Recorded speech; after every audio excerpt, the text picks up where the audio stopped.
Quer dizer que agora a Terra tem magos? Ah, magos? O que é real?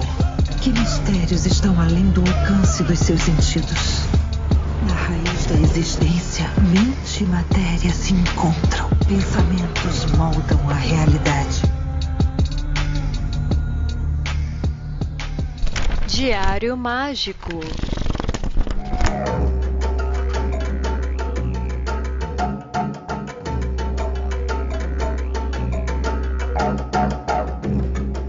Aí sim, eu sou Rodrigo Vignoli, seu apresentador, e está começando agora mais um Diário Mágico, o seu projeto quinzenal que reúne todos e quaisquer tipos de experiências de espiritualidade, ocultismo, esoterismo das pessoas mais diversas possíveis, nos sistemas mais amplos possíveis, de forma que a gente consiga tratar essas experiências não de forma didática, mas principalmente de forma humana, né? O propósito do Diário Mágico é compartilhar vivências reais de pessoas reais. Então, aqui a gente não tem essa pretensão de trazer todo um documentário acerca de um tema específico, mas sim de entrevistar pessoas que já passaram por uma ou outra experiência que podem vir dar boas histórias para que vocês, ouvintes, possam apreciar e aprender uma coisa ou outra, fazer reflexões e interpretações. Essa é a ideia desse podcast. E além do Diário Mágico, a gente tem também o Páginas Abertas, né, que é o nosso formato mensal.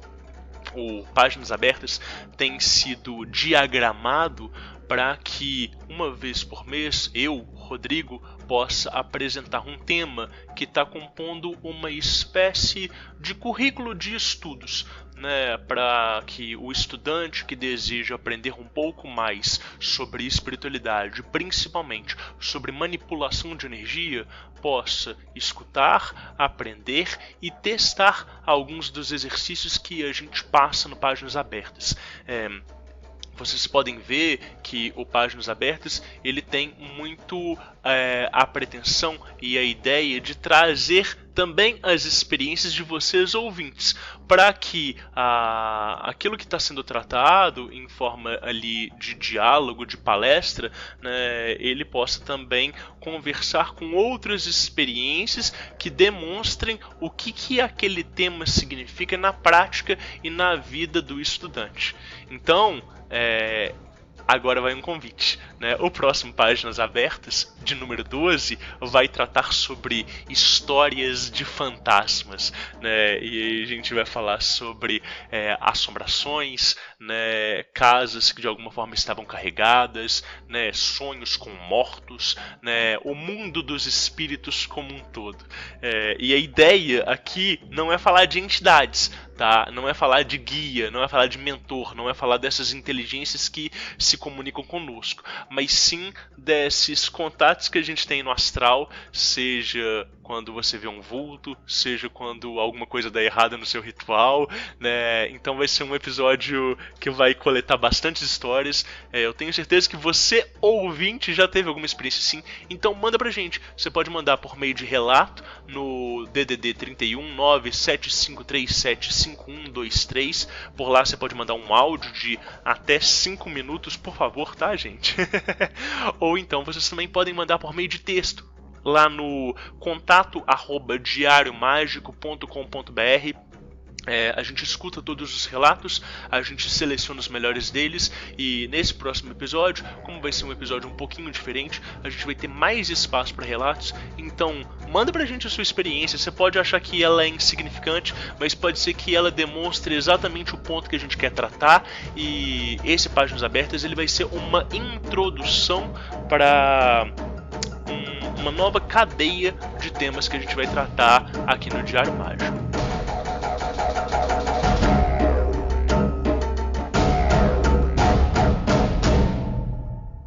É sempre legal dizer que o Páginas Abertas ele só é possível por causa do auxílio dos nossos apoiadores queridos, né? Os nossos apoiadores participam de um grupo em que a gente discute não só os episódios que foram lançados, mas também temas dos próximos Páginas Abertas, né? As nossas próprias experiências e, além disso, é a primeira vez que eu estou falando isso, os apoiadores eles ganham acesso a um extra de cada episódio. Então, esse episódio que vocês estão escutando aqui, ele tem uma outra parte que ajuda a gente a conhecer um pouquinho mais o convidado e que é veiculado lá no nosso grupo secreto. Então, vocês podem entrar em apoia.se/Diário Mágico e, através das categorias de apoio, vocês podem participar, né, e expandir essa nossa bolha.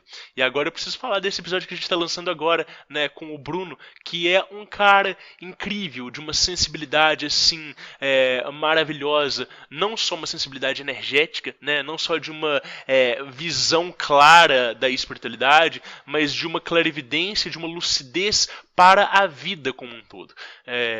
Dá para ver no episódio que o Bruno ele tem né, toda essa sensibilidade, essa poética no interpretar dos fatos, e eu acho que isso é uma das qualidades de quem vivencia a espiritualidade de forma integral.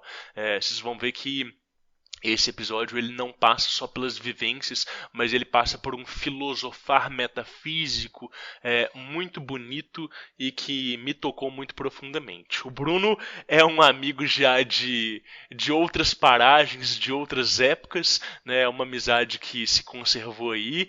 A gente já tinha gravado um episódio e a gente perdeu a gravação e fez, né, essa nova gravação que vocês estão escutando aí agora. E foi muito impressionante porque ela foi ainda mais maravilhosa, ainda mais gostosa do que a primeira. A gente terminou falando assim, pô, isso foi muito incrível, foi uma aula mútua. Eu espero que vocês possam apreciar igual eu apreciei esse diálogo. Então, vamos lá? Vamos abrir esse diário? Folhas brancas sem pautas para transbordar à vontade.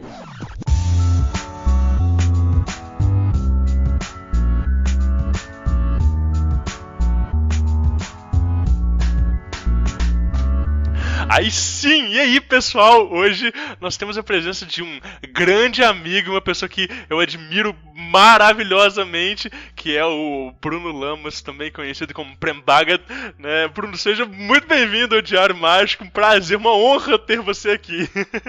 Aí sim! Aí sim!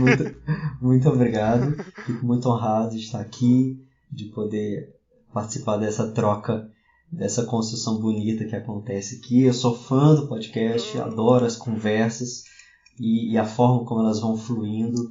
Eu gosto muito, sempre aprendo ouvindo você. Ai, maravilhoso. Pra quem tá já reconhecendo, né, a voz do Bruno, ele já participou de alguns casos lá no Páginas Abertas, né, já nos enviou alguns relatos, inclusive sempre muito elogiados os seus relatos e a sua forma de falar também. Você foi muito pedido aqui, Bruno. Opa, uai. E aí, cara, te receber aqui é muito legal. E aí eu queria, assim, que você se apresentasse para os ouvintes, sabe, assim, de contar né, quem é o Bruno, o que ele faz, assim, dentro da espiritualidade, como é que é essa trajetória, que eu sei que começa cedo.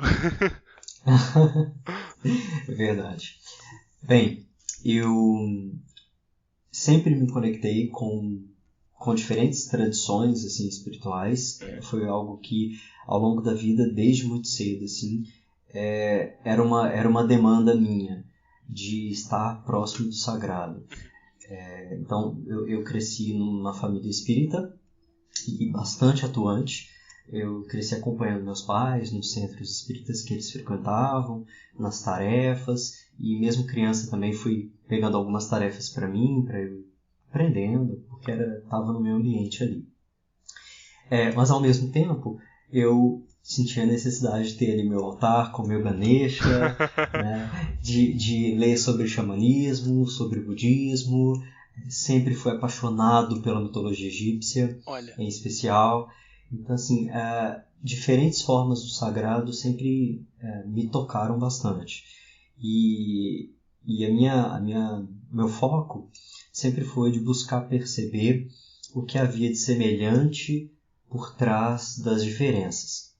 Então, a gente tem diferentes tradições, diferentes épocas, culturas, diferentes formas de representar e de se conectar com o sagrado, mas se a gente tira aquela capa dessas diferenças todas, a gente reconhece elementos muito comuns e eu acredito que quanto mais universal, mais próximo a gente está da verdade, né? Boa. Quanto mais aquilo ali é verdadeiro, né? Em qualquer época, em qualquer lugar, mais próximo a gente está da realidade, do divino.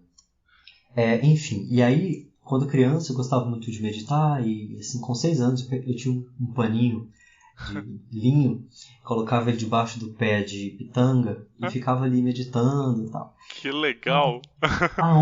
Cadê o Bruno? Cadê o Bruno? Cadê o Bruno? Ah, tá ali, tá meditando. Só que assim, eu nem sabia exatamente o que eu estava fazendo. Eu me sentava ali e ficava muito tempo. E com bastante frequência. E assim eu fui lendo, pesquisando, buscando, sobretudo no xamanismo, sobre mitologia, budismo. E aí depois, quando eu tinha uns 14 anos, aí eu deixei tudo de lado, guardei meus livros, desmontei o altar, me desconectei da espiritualidade. E passei dos 14 aos 21, tendo uma vida bem, enfim, tentando me situar nessa realidade imediata nossa, material.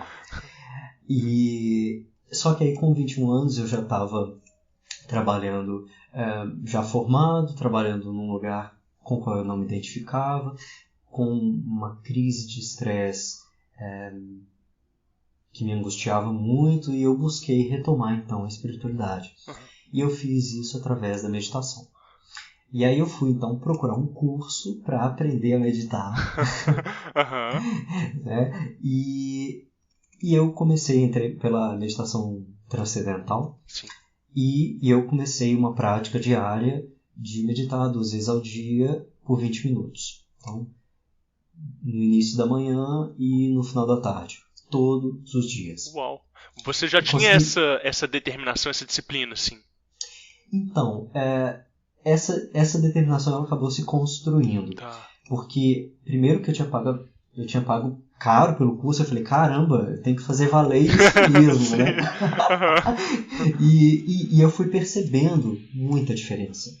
Eu fui percebendo, é como se eu estivesse antes num quarto fechado, e eu fui abrindo cada vez mais uma janela, uma porta, e aí aquilo arejava, Que legal. entrava luz, né? Então, assim, para mim, eu estava entrando em contato comigo de verdade, né? Então estava realmente valendo muito a pena.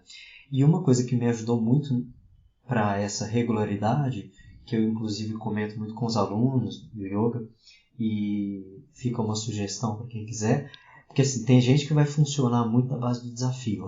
Vou fazer 1 ano de tal coisa, 1000 dias, né? Eu não, eu funcionava bem no Alcoólicos Anônimos. Um dia de cada vez. Exatamente, só por hoje. Só por hoje. Então eu pensava assim, só por hoje eu vou fazer. Então, ok. Fazia naqueles 2 períodos.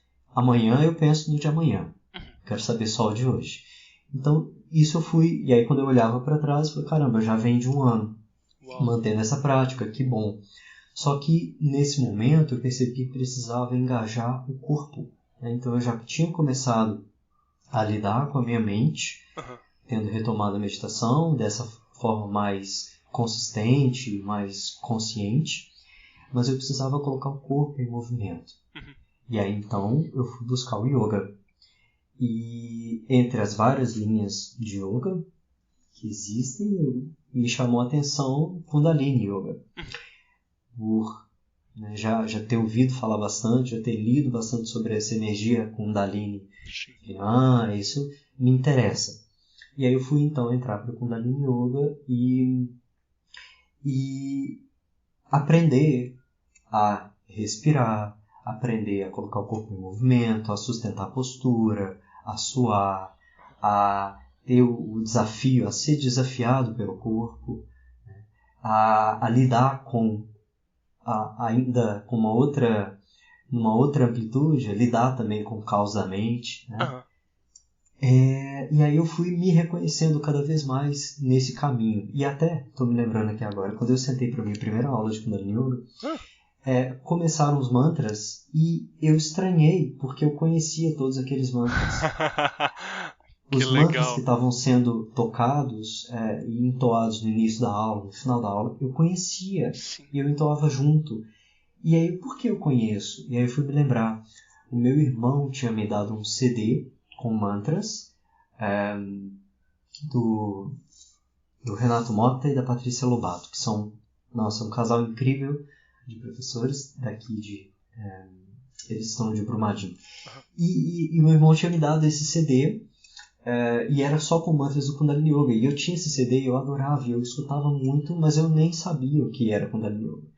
E aí quando eu reconheci aqueles mantras, eu falava, caramba, de onde é isso? Depois eu fui me lembrar que era dessa gravação. Mas enfim, ao longo desse tempo, quando eu fiz 2 anos de prática, eu estava num curso de final de semana e me bateu um estalo, assim, uma compreensão. Eu percebi que eu iria fazer o curso de formação como professor. E aí eu fui despedir da minha professora, terminado o curso, e quando eu caminhei em direção a ela, ela olhou para mim e falou, você vai fazer o curso de formação, né? Olha só. E aí eu what? Eu nem falei. E ela já tinha percebido. E de fato, eu fui fazer o curso e fui depois fazer todas as especializações, os outros níveis que existem dentro do Kundalini Yoga. E cada vez mais encantado, e tudo fluindo com muita naturalidade. Sim. Eu sentindo mesmo que aquele espaço me reconhecendo nesse espaço, né? E aí, enfim, eu tomei a decisão de tornar o Kundalini Yoga a minha base, sabe? Ao mesmo tempo que eu continuo me interessando muito, e acho que cada vez mais, por diferentes tradições, gosto de estar em contato com outras tradições, com outras leituras, com outras formas de sabedoria, eu senti que eu, pessoalmente, precisava escolher uma para me basear, para ter o meu estilo de vida. E aí, então, né? Exatamente, uma fundamentação. Porque senão eu cairia num lugar onde eu não conseguiria ter constância mesmo, e eu ficaria pulando de uma tradição a outra, de um conhecimento a outro, mas sem conseguir realmente incorporar algo. Então eu falei, bem, ok, eu preciso escolher um ponto. Então escolhi essa prática. E é a prática do meu dia a dia. Então, assim, é a minha sadhana, são os mantras que eu ouço, são as meditações que eu faço. Apesar disso, é claro, eu também gosto de, eventualmente, fazer alguma outra prática, ler sobre um outro assunto, né? Eu gosto disso, inclusive eu preciso disso. Eu acho que isso até me fortalece na minha prática pessoal. E oferece contrastes para a gente pensar justamente os conceitos das tradições que a gente está inserido, né? Tanto oposições como paralelos, né? E justamente isso que você falou, quanto mais paralelos a gente vai encontrando ou aquela tradição que a gente estuda, que a gente se identifica, que a gente tem afinidade, mas a gente vai conseguindo identificar a universalidade daquele conceito e o quanto que aquilo dali está próximo do sagrado, do divino, né? Exatamente. Eu acho que isso é muito saudável mesmo, de ter essa visão, né, diversa, né, do mundo, assim, das tradições, dos sistemas, né? A gente precisa de ter referências amplas, assim, né? Ter esses contrastes. Você me fez lembrar aqui de uma pesquisa que eu vi esses dias. Sabe qual que é? E é muito surpreendente. Acho que vale a pena trazer para cá. Legal. Qual é o público que mais tem Alzheimer? De todos no mundo. Qual é o grupo onde a incidência de Alzheimer é maior? Não sei. Entre freiras. Oh, Caramba!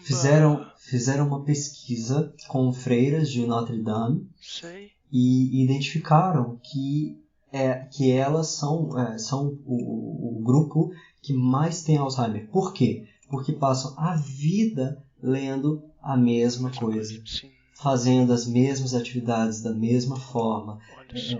lendo o mesmo conteúdo repetidamente, não tem diversidade. Sim. Então, a nossa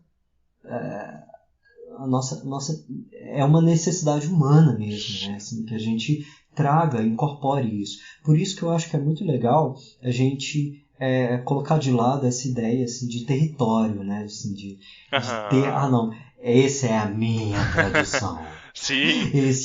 Esse é o meu grupo. Sim. Porque, nossa, gente, passa um pouquinho de tempo e a gente já ou se decepciona, né, com alguém que é referência dentro daquela tradição, Sim. ou a gente contesta alguma coisa, ou a gente percebe até uma conduta nossa mesmo que foi absurda, que foi abusiva, qualquer que seja.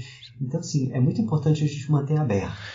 E outra coisa, né, Bruno, que você está falando aí que eu acho que é muito importante, né, você falou dessa importância também de ter a tradição como uma linha guia, né, muitas vezes eu me deparo com pessoas que, ao contrário de serem fundamentalistas ou de serem muito fechados numa linha, querem absorver de tudo e pulam de galho em galho o tempo todo. E aí hoje o fulano está no grupo X, amanhã ele está no Y, depois ele está no Z, e aí, né, às vezes, se a gente não tem humildade para conseguir admitir o que cada um daqueles sistemas podem fazer pela gente, a gente acaba, né, de fato, né, nisso mesmo, né, pulando de galho em galho, sem conseguir absorver as coisas, sem conseguir que aquilo dali consiga nos moldar e nos formar, né?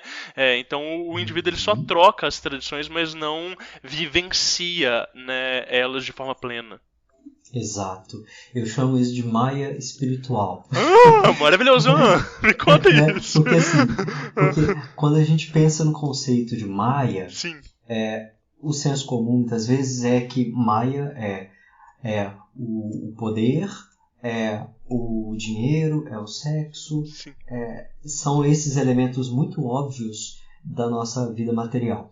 Só que existe aquele Maia também, que é o espiritual, que é a história das ilusões, né, que a gente vai desenvolvendo numa justificativa espiritual para a nossa falta de maturidade, ou falta de compromisso, ou uma falta de paciência, ou uma falta de interesse mesmo. Porque é muito encantador ficar pulando de galho em galho. Só que quando a gente olha para trás, poxa, o que foi construído? Né?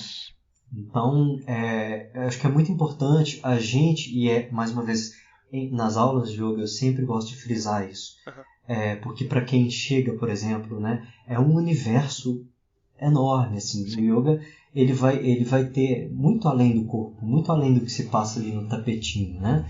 O yoga envolve também a forma como os nossos relacionamentos, a nossa alimentação, os nossos hábitos, enfim, envolve todas as áreas da vida. Agora, não adianta também querer absorver tudo de uma vez e não se perceber no processo. Então, eu acho que o mais importante é isso, e eu falo isso com os alunos, não tem nenhum mantra, nenhuma meditação, nenhuma postura que possa oferecer para você algo tão íntimo quanto o que você aprende com você mesmo sobre você. Maravilhoso. Eu gostei muito da definição de Maia espiritual, porque assim, Maia, de alguma certa forma, é a vivência sensual, né? É a vivência fenomenológica, né? É o deleite da experiência. E aí, quando a gente traz isso para espiritualidade, a gente está falando de uma vivência superficial, enquanto o desfrute dos conceitos ou da novidade, né? Ai, deixa eu ver o que essa tradição tem para oferecer. Nossa, eu quero descobrir esses mistérios. Mas justamente não tem o comprometimento e, por conseguinte, não tem a transformação, porque transformação só acontece a partir do compromisso consigo mesmo, né? Então isso, é de fato uma maia porque não consegue despertar o ser, né? Maravilhoso. Exato. Eu tenho uma coisa que eu descobri observando a mim mesmo e observando outras pessoas também, que e aí eu já considero isso uma regra, eu já tenho isso como uma regra, e aí cada um avalia, mas assim, eu considero que a gente só aprende quando aprende por si mesmo. Então, outras pessoas, professores, amigos, eles podem nos mostrar o caminho. E é papel deles, né, fazer isso de certo modo. Então, assim, vão mostrando o caminho, mas a gente só, quando a gente conclui por si mesmo, é que o comportamento muda. Então, assim, alguém pode dizer, não, faça isso, aí passa anos. Aí você, caramba, nossa, é mesmo, hein? Tem anos que fulano tá falando pra fazer isso, agora eu entendi. Né? Então, assim, desde de mestres até nossos pais, professores, amigos. Então, assim, só quando a gente entra em contato com aquilo que a gente aprende sobre a gente mesmo, é que a gente vai conseguindo avançar. Legal. Então, por exemplo, alguém que chega, se assenta no tapetinho e vai ter uma respiração consciente, pode ser o exercício mais simples do mundo, mas o que importa não é se aquele exercício é complexo ou se é simples. O que importa é quão profundo ele foi na experiência dele. Por quê? Porque é isso que vai conduzir para o próximo passo. Ótimo. Porque se a coisa for simples ou se for complexa, a pessoa pode estagnar do mesmo jeito, não importa. Agora, se a pessoa entrou em contato verdadeiramente, honestamente com ela mesma, isso vai transportar ela para o próximo passo. Cara, isso é incrível e é aquele negócio, né? O efeito, ele não tá justamente então na complexidade do exercício. É o que eu sempre falo, não tem um ritual de banimento que ele é o mais forte, ou o ritual de, de evocação, de conexão, ou a meditação mais potente, né? Mas como que aquilo dali vai trabalhar o seu interno e como que você vai adquirindo intimidade, e não é nem com a egrégora específica. A egrégora pode até ser uma ferramenta, mas intimidade com o sagrado a partir da sua conexão, né? Então, foi o que a sua fala, né, mais cedo, ela foi muito preciosa. Uma tradição, uma linha guia, ela é muito interessante e muito inteligente porque ela nos dá o passo a passo de outras pessoas que alcançaram uma consecução e outras formas de alcançar. Ela te apresenta possibilidades, ela te apresenta como conseguir aquilo dali de as formas corretas e, né, os possíveis erros que podem acontecer.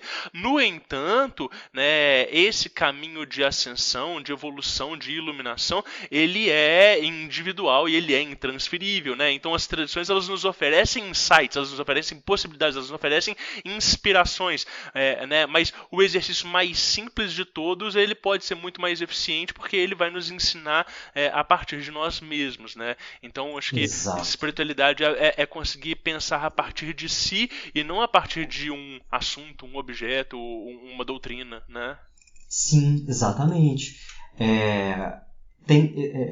Hoje em dia a gente está numa época em que é muito comum a customização, né? A customização da experiência, inclusive na espiritualidade. Sim. Então, assim, eu chego diante de uma série de livros ou de cursos, e aí eu vou falar, isso aqui, eu vou pegar isso aqui, eu vou pegar um pedaço daquilo, e ok, eu sou muito favorável a essa comunicação de diferentes tradições. Eu acho que isso é enriquecedor e talvez até necessário. Mas assim, né, tem um lugar da gente primeiro olhar pacientemente, sabe?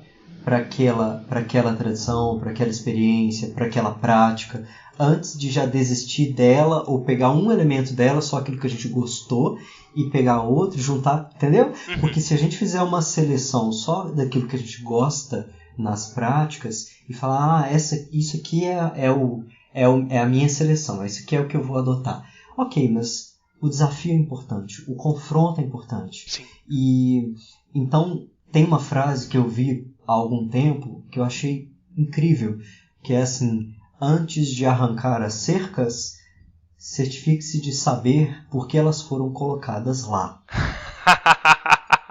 Maravilhoso. Sim, totalmente. Porque muitas vezes a gente pode querer customizar tanto. Sim. De fazer, eu quero fazer do jeito que eu gosto. Ok, beleza, ego. Vamos ver onde isso nos leva, né? Isso. Então, assim, no caso meu, por exemplo, do Kundalini Yoga, é um espaço onde eu reconheci, e isso foi de imediato, eu reconheci que ao mesmo tempo que me preenchia, que me dava a sensação de estar tão em casa, tão acolhido, tão integrado comigo mesmo, ao mesmo tempo me desafiava, me quebrava, me contestava, me confrontava. E aí foi por isso que eu permaneci, porque Legal. Me interessou nesses dois pontos. Porque se a gente for separar só o que a gente gosta, e que delícia, que espiritualidade, enfim, de algodão doce, a coisa não vai levar a gente longe. É conveniente, pior, né? É muito conveniente. E aí a gente pode, quando a gente está ali só no terreno da materialidade, talvez a gente tenha mais evidências para nos mostrar, cara, está viajando, cara, está fora do real. Agora, quando está na espiritualidade, talvez a gente tenha menos elementos que nos indiquem isso. Sim. Então eu acho que o cuidado precisa ser maior ainda. A gente, né, dentro desse meio de magia, a gente está muito acostumado com a magia do caos, que ela, né, é muito esse mote de nada é verdadeiro, tudo é permitido, e que muitas vezes as pessoas adotam de uma forma inconsequente, né, conveniente e rasa, né, nesse sentido de que a gente falou de que se só existe transformação quando há comprometimento, né, e se você só seleciona aquilo que te convém, o seu comprometimento é com o quê? Né? É com o imediato, então tudo bem, você está fazendo magia, você está de fato atuando sobre a realidade, mas eu, Rodrigo, não chamo isso de espiritualidade, porque para mim espiritualidade é o desenvolvimento do espírito né, em relação ao sagrado, ao divino, né, reconexão. Rodrigo, mas fazer magia não necessariamente implica em espiritualidade? Não, magia é uma ferramenta, né, é uma possibilidade, e todo mundo faz magia o tempo todo, né? Agora, o grande ponto é qual que é, né? Você não precisa nem a espiritualidade, ela não precisa de ter uma finalidade, ela precisa de ter a presença, né? Eu acho que a presença vem desses desafios, então eu concordo absolutamente com a sua fala, assim, maravilhoso. Essa fala sua me fez lembrar de um conceito que a gente tem em Kundalini Yoga sobre espiritualidade. E não sei se eu vou encontrar aqui a anotação, mas assim, ela vai dizer assim, que espiritualidade não é boa sorte, não é destino, não é a nossa... não são poderes espirituais. Né? Espiritualidade está diante de você com um sorriso quando a vida lhe confronta. Essa é uma máxima no Kundalini Yoga, que espiritualidade é isso, sabe? É esse lugar de confronto, porque a gente parte da ideia que é exatamente o que a alma quer. A alma quer o confronto, não no sentido de da disputa em si. Sim. Ou da dificuldade, não, mas é pela experiência de expansão. Sim. Porque imagina que nós estamos em um espaço, só que esse espaço já foi preenchido. Então não tem como expandir. Para que a gente possa expandir, a gente precisa ir para um novo espaço.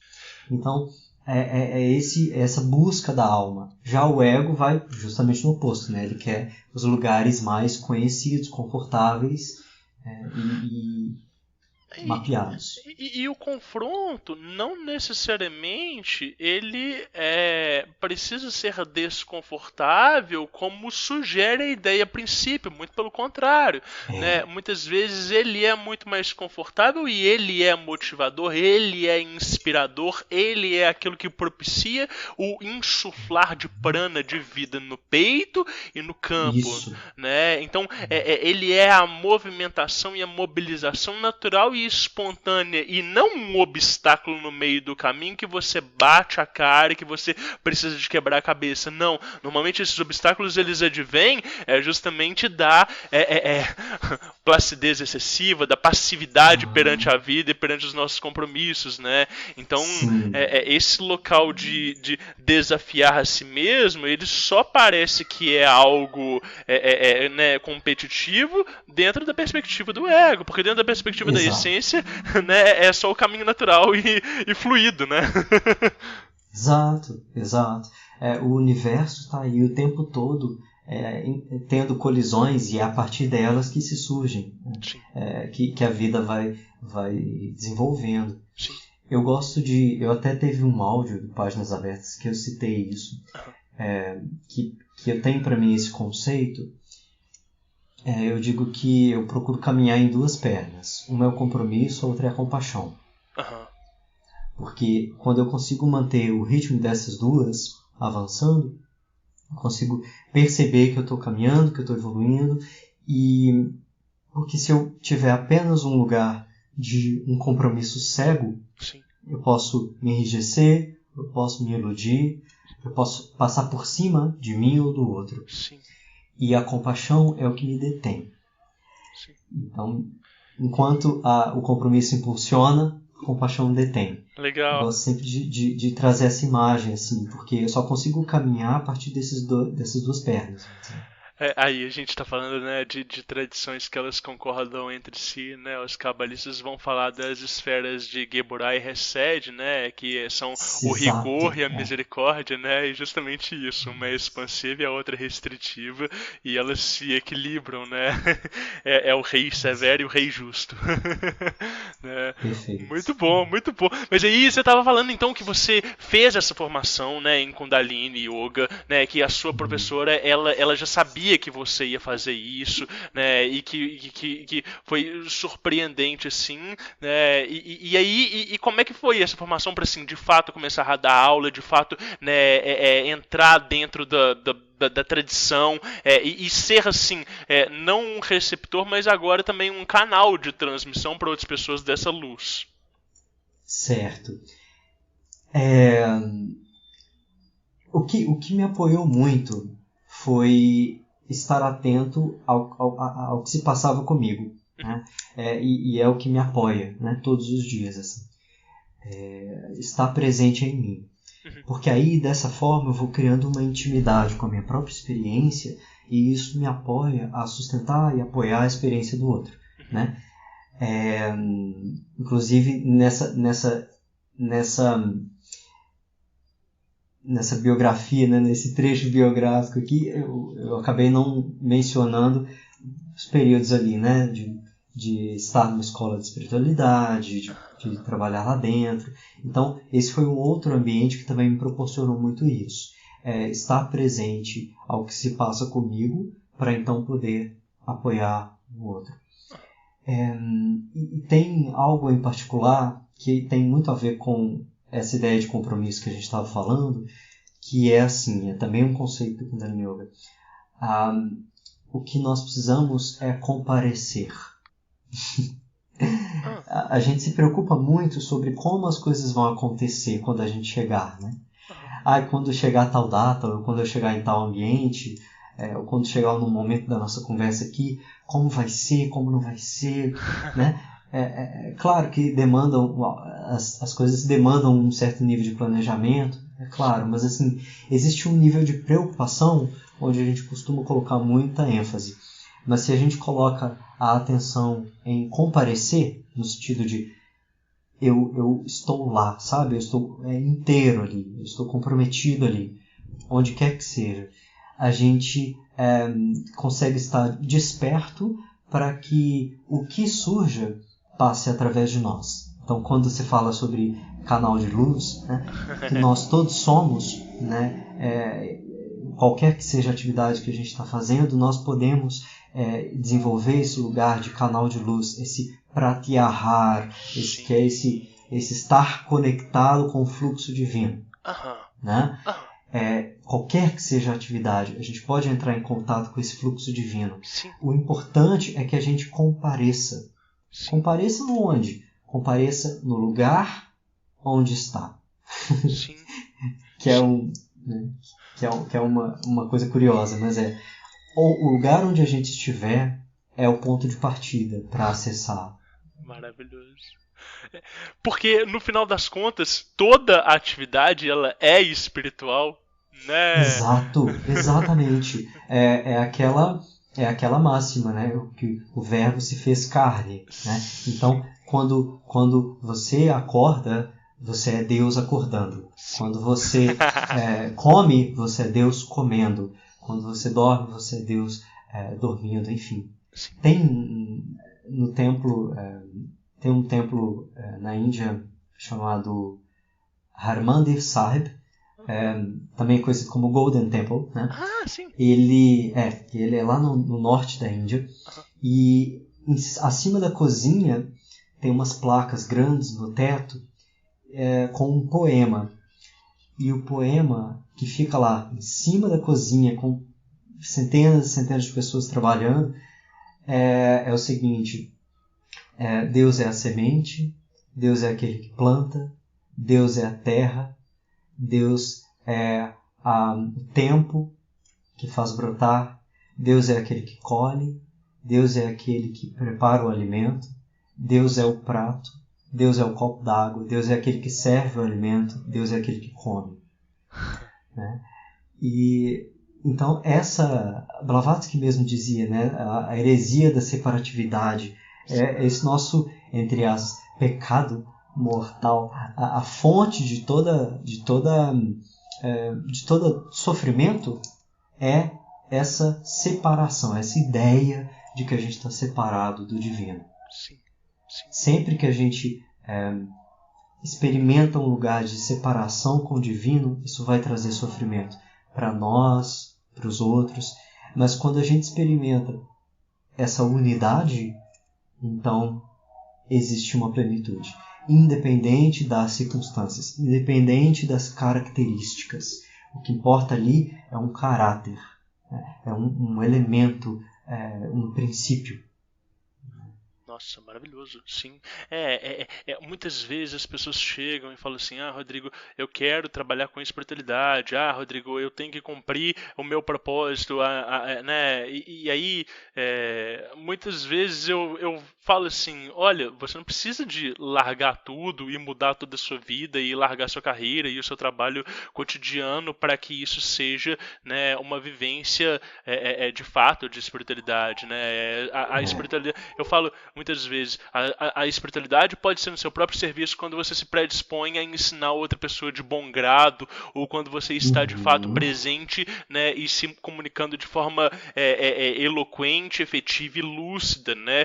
E quando você começa a observar quais ideias são suas e quais não são, ou talvez quais ideias são de um eu mais profundo e mais superior, e que ele, né, aquelas ideias e aquelas palavras, elas jorram luz e elas dissolvem outras ideias, né? Então essa percepção, ela é a expressão da espiritualidade, e ela é a expressão que toca o outro também, que se transmite, né? Isso que você falou de se fazer de canal de luz em qualquer lugar, eu gosto muito dessa ideia. Pode ser simples, sabe? Sim. Eu acho que o simples e Leonardo da Vinci fala, né? O simples é o mais alto grau de sofisticação, a simplicidade, né? E é isso, assim, se aquela verdade espiritual e mística, ela não puder ser traduzida com palavras simples, então tem coisas ali que ainda precisam ser assimiladas, sabe? E aí eu não falo isso para me colocar como inimigo da ritualização, nada disso. Eu acho que tudo é maravilhoso, mas o que a gente não pode perder o olhar para o que é o ponto central, que no yoga a gente chama de bid, né? A semente. Qual que é o núcleo de verdade, de sabedoria? Qual que é a cápsula divina que está ali naquilo? Porque senão, se a gente se distrai com os acessórios, realmente a gente vai se perder, porque tem muitos acessórios, né? A gente tem milhares de motivos para desviar o nosso olhar e apenas um motivo para manter esse olhar focado. É muito importante que a gente saiba qual é esse um motivo. Através do Diário Mágico, o futuro degusta o passado.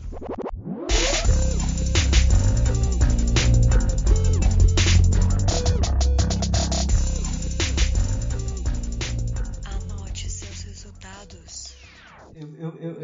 Eu me lembrei daquela história que a gente estava falando em off. Você acha que vale a pena? Por favor, nossa, eu quero demais. A gente tava gravando a introdução e o Bruno contou uma história tão maravilhosa e eu falei assim, vou te pedir pra contar essa história de novo no episódio. Eu acho que ela é muito linda. Por favor, compartilhe com a gente.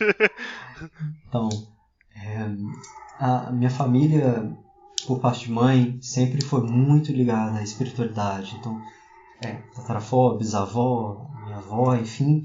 E elas eram benzedeiras. Então, a minha avó, ela tinha um método bem interessante. A pessoa chegava, isso lá no interior de Minas, chegava com 2 barbantes. Então, tinha alguém que estava muito doente, que não tinha remédio, não tinha tratamento, não tinha solução. E a pessoa, então, o parente dela, levava até a minha avó 2 barbantes, um representando a altura daquela pessoa, o outro a largura. E então minha avó pegava esses barbantes e estendia sobre a cama. E quando ela olhava para esses barbantes, ela via ali deitada a pessoa. E sabia o que estava se passando, ela sabia o que ela precisava. E ela então saía, pegava o facão, os cachorros iam junto, e ela saía para os fundos da casa e ia colhendo as ervas para fazer o remédio para aquela pessoa. E aí então preparava, e se alguém perguntasse, mas o que você vai fazer, ou que erva é essa? Ela falava, eu não sei, Deus é que me conta. Eu não sei, Deus é que me conta. E aí ela preparava esse remédio e dava para o parente da pessoa adoecida e falava, olha, vai tomar, dava prescrição, 2 vezes ao dia, tal, e a pessoa levava esse remédio.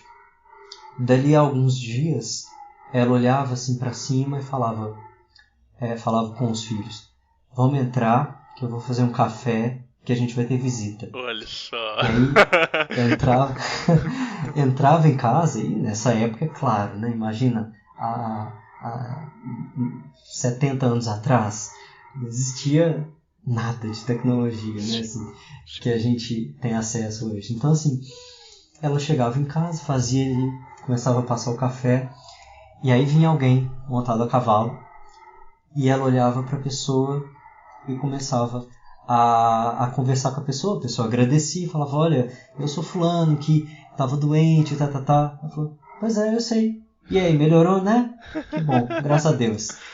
Servia o café, deixava a pessoa comer ali um bolo, tomar um café, a pessoa ia embora, sabe? E assim, sempre com uma simplicidade e sobretudo uma entrega, uma confiança no divino, que é esse lugar que eu falava agora há pouco, de não ver separação. Isso é muito importante, a gente conseguir se reconhecer naquilo que é sagrado para nós. A gente eliminar a distância entre nós e o que é sagrado. E E isso tudo com, né, barbante e erva de cristal, Exatamente. né, e que só se usava, né, porque se definiu assim, porque nem isso tinha necessidade, né, mas sim a Sim. entrega é imprescindível, né, o comprometimento, o contato, o sagrado, né, isso é o elemento principal, né, Exato. é aquele ponto de Preto Velho que fala assim: força, força, força, a força é Deus quem dá, né? Eu acho lindo essa parte, porque é isso, né? Não é você que tem a força não é quantificável. Aliás, a quantificação da força é a quantificação da conexão com o sagrado, e ponto, né? Não é físico, não é? Eu adoro isso. Perfeito. É isso. Sem poder. Nada é nosso, né? As coisas passam por nós. Sim. E aí a coisa fica até mais fácil, porque isso poderia ser bastante angustiante, mas na realidade pode ficar até mais fácil, porque a partir da ideia que a gente começa, a partir do ponto que a gente começa a ficar confortável em não ter respostas e apenas sustentar a nossa presença e deixar que o divino passe através de nós, que flua através de nós, as coisas vão ficando mais fáceis. Porque o nosso ego que bloqueia tudo. Né? A gente pode encontrar caminhos se a gente permite que o ego dá um passo para trás. Sim. Agora, como esse é um raciocínio que a gente, né, desenvolve com a vivência da espiritualidade e né, com muito desse compromisso interno. Como que a gente consegue comunicar isso para o outro, né? Por exemplo, a gente está falando disso aqui, muita gente vai concordar, muita gente vai ter um monte de insights, muita gente vai pensar, nossa, nada a ver, ou então, nossa, não consigo enxergar assim, ou então, nossa, nunca pensei dessa forma e tudo, né? E aí você, enquanto papel de professor espiritual, não deixa de ser, né, não necessariamente um guru, mas sim um professor de yoga que lida ali com uma série de pessoas que também estão buscando. Como que a gente consegue traduzir conceitos que eles são tão refinados que a pessoa precisa de ter referência interna para conseguir perceber e receber isso? Eu gosto muito de um, se for para ter um título, eu gosto muito da palavra amigo, sabe? Porque eu acho que é muito completa, porque tem a intimidade, a confiança e o suporte que eu procuro sustentar, sabe? Legal. Mas assim, eu concordo que tudo isso pode parecer muito distante, abstrato, mas se isso parece distante e abstrato, isso aí já é uma informação para a pessoa poder, já é um ponto de partida. Porque muitas vezes a gente pode olhar para algo e dizer, nossa, isso está muito longe para mim. Então quer dizer que não se aplica a mim, ou quer dizer que eu não dou conta disso. Não. Eu gosto de pensar o seguinte, tudo é uma informação. Então todas as nossas emoções, todas as nossas capacidades ou incapacidades, habilidades ou falta delas, são uma informação. Então se isso parece impossível, ok, isso é uma informação, isso é um conceito, isso é verdadeiro dentro da nossa mente. E aí vamos trabalhar com essa mente. Mas existem várias práticas que podem apoiar nisso. Primeiro que quanto mais a gente se observa e se percebe, mais a gente vai estar presente para perceber e observar o outro e lidar com o outro. Né? Então, nossa, eu não tenho tanta capacidade de acolher ou de ter interesse pelo outro. Ok, tudo bem. Mas começa a se perceber, então. Se numa conversa o meu tom de voz muda ali, se o meu corpo se movimenta, né? Se eu estava mais tranquilo e eu começo a ficar agitado, ou se eu começo a me movimentar como que me bloqueando da relação com aquela pessoa, ou se eu fico impaciente, aquela pessoa começa a falar e eu não quero escutar ou eu quero ir embora, né? Procura observar isso e falar, ok, deixa eu aprender com isso. Eu tenho uma professora que diz assim, o que a gente precisa é aprender com a situação E aí então a gente vai conseguir vazar dela. Porque se a gente quiser vazar antes de aprender, a gente vai dar a volta e aquela situação retorna pra gente. Né? Ótimo. Então a questão é aprender e então, beleza, vazar. Né? Então relacionamentos que são difíceis, é claro, não estou falando para ficar suportando, mas assim, qual que é o aprendizado? Como que eu posso me fortalecer e me desenvolver com essa situação que está aqui? Né? Porque eu não tenho outra, eu tenho aquela. Sim. Então esse é um exercício, sabe? De dar um passinho para trás. Aí a pessoa pode se conectar com o corpo dela, se conectar com a respiração. Eu tive uma experiência que ficou muito marcada para mim, que eu não fazia ideia de que eu iria convidar as pessoas a fazerem isso. E eu acho que o resto da vida eu vou estar falando sobre isso. Quando eu tinha uns 6 anos, eu tinha muita tensão e os meus dedos dos pés, eles ficavam retorcidos, assim, tensos, dentro dos sapatos. Eu fazia assim, dentro dos sapatos. E é como se eu quisesse agarrar o chão, né, abaixo dos meus pés. Sim. E um belo dia eu percebi que eu fazia isso. E eu não sei quais eram as situações que me geravam isso. Qualquer coisa, mas que eu estava interpretando e gerando uma tensão no meu corpo. E no momento que eu percebi isso, ainda criança, eu então apenas fui soltando os meus dedos dos pés e relaxando dentro dos sapatos. Olha só. E aí eu percebi a sensação que isso me causava, de relaxamento, de presença e uma sensação de aprender comigo mesmo.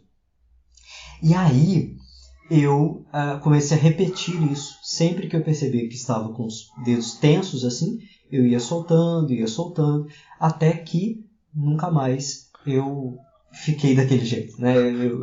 Eu pude então colocar meus pés no chão com confiança e com tranquilidade. Então esse é um convite que eu faço, porque talvez para quem está ouvindo não seja os pés, mas pode ser o pescoço, podem ser os ombros, pode ser as mãos.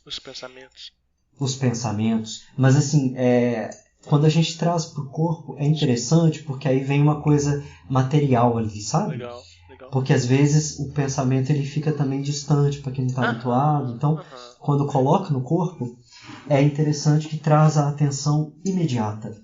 O Eckhart Tolle, né, que todo mundo conhece, que escreveu O Poder do Agora, né, muita gente conhece, ele diz assim que a atenção ao corpo enraiza a consciência no presente. Então, quando a gente leva a atenção ao corpo, a gente está imediato no presente. Porque a nossa mente, ela transporta a gente, é claro, para o passado, para o futuro, né? E vez ou outra, com muito esforço, ela se mantém no presente. Mas o corpo, ele só existe no presente.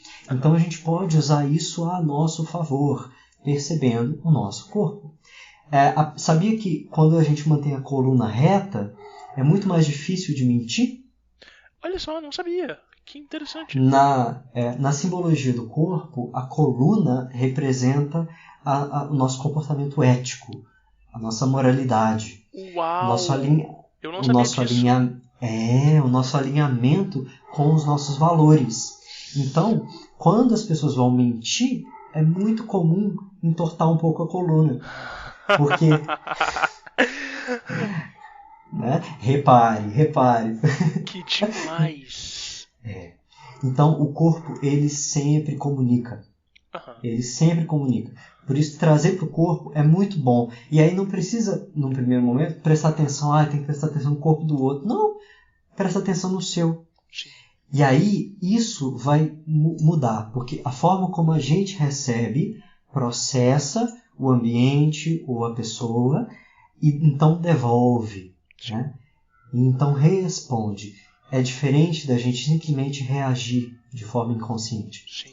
Né? Então esse é um exercício. Tem um outro exercício também que é rapidinho, que é assim, e aí pode fazer isso no seu momento de tédio, né? que as pessoas normalmente vão fugir do tédio, né? Sim. Mas quando você estiver na sala de espera, ao invés de pegar o celular, quando você estiver num transporte, ao invés de pegar o celular, observa no ambiente onde você está, e o exercício é perceber que não é você dizer para você mesmo, aquilo que está na minha frente eu não compreendo. E aí, se você vê uma pessoa caminhando na rua, você observa a pessoa e pensa, essa pessoa que está na minha frente eu não compreendo. Se você vê um pássaro, um cachorro, um carro, você olha, eu não compreendo. Para que a gente possa se acostumar com essa ideia de que a gente não compreende, a gente não tem as respostas. E poder olhar para coisas cotidianas e para a gente mesmo com um olhar de novidade, com um olhar que abre espaço de aprendizado, de contemplação. Esse é um ponto de partida para que a gente possa chegar a algum lugar novo. Nossa. Porque se a gente olhar e colocar uma etiqueta, e colocar um rótulo, Sim. e colocar uma hashtag dizendo é isso é aquilo, eu gosto, dando like ou dislike em tudo que está à nossa volta, a gente não vai para nenhum lugar novo. Sim. A gente só vai ficar nos mesmos lugares velhos conhecidos. Uau. Sim, é uma forma de reencantar-se, né? A necessidade da certeza desencantou o mundo, é tipo isso. Uhum. Uau. Exato. Estar aberto, sabe, para a eterna novidade do mundo, né? Como diz Carlos Drummond. Nossa, eu precisava muito ouvir isso nesse momento, foi muito bom. Eu valorizo muito essa coisa da gente conseguir enxergar a novidade, né? Enxergar as coisas por perspectivas únicas e diferentes. Eu acho que é por isso que eu gosto tanto de escutar histórias, eu acho que é por isso que eu fiz esse podcast. Por muito tempo na minha vida, e ainda hoje eu tento manter esse hábito, eu sempre escrevi, então eu mantenho um blog literário há mais de 12 anos, é uma coisa que é um dos compromissos comigo, e antigamente eu sei que a inspiração ela era muito abundante, porque todas as coisas que aconteciam na minha vida e me revolviam, faziam com que eu precisasse escrever um texto para conseguir traduzir aquilo dali com palavras, e eu lembro de eu ficar tentando encaixar as palavras. Ultimamente tem sido muito difícil de encontrar essas inspirações, e eu parei justamente para me analisar, e a resposta padrão e mais confortável, e que ela não traduz uma verdade, não tenho tempo para isso, ou então não consigo sentar para ter inspiração, e isso é uma grande mentira, né? É o desconforto da rotina que nos impede de apreciar e de contemplar as coisas. Então, às vezes, quando é a hora de dormir, que eu já tomei o meu banho, que eu já estou descansado, que eu já fiz as minhas práticas todas, às vezes o meu corpo está muito cansado, mas eu me forço para ir para a varanda e ficar 10 a 15 minutos observando as estrelas, porque aquilo dali me reconecta com essa poesia e essa coisa do deslumbramento, né? E eu sinto que me torna muito mais eloquente, me torna muito mais questionador, né? Só que isso de forma inconsciente, e essas palavras suas, né, de eu não compreendo, elas fazem muito sentido. Elas são uma forma de nos desprogramar, ou melhor, nos desautomatizar, né? E aí sim a gente pode viver da espontaneidade e da fluidez que é a vida, né? Perfeito, é isso. E eu acho que é muito importante a gente nutrir esse encantamento, sim, como você disse, né, pelo desconhecido. Pelo desconhecido com D maiúsculo, né? No sentido, o infinito, o divino. E a gente fica esperando que o desconhecido seja conhecido. Seja conhecido, garantido, seguro. Só que é fora desse lugar do conhecido que está toda a possibilidade de expansão, né? Em Kundalini Yoga, a gente costuma dizer o seguinte: eu jamais vou conhecer o desconhecido. Porque é natural do desconhecido ser desconhecido. É a característica dele, né?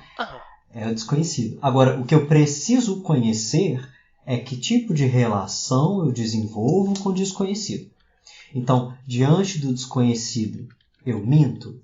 Diante do desconhecido, eu fujo. Diante do desconhecido, eu manipulo.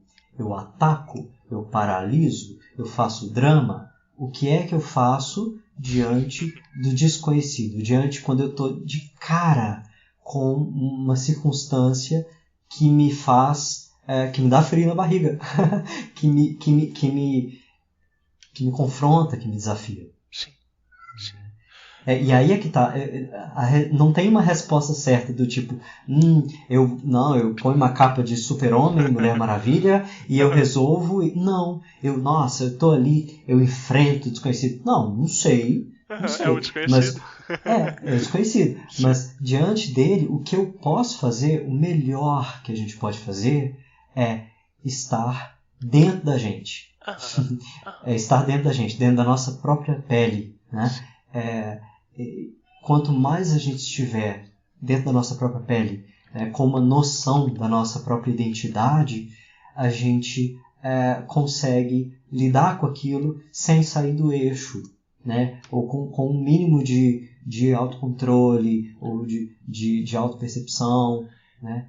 O ponto de partida é esse. Não é à toa que em qualquer tradição antiga a gente for olhar, existe o ponto do umbigo, né, como um ponto sagrado, né, como no Kundalini Yoga a gente considera o ponto de origem do nosso campo eletromagnético, da nossa aura.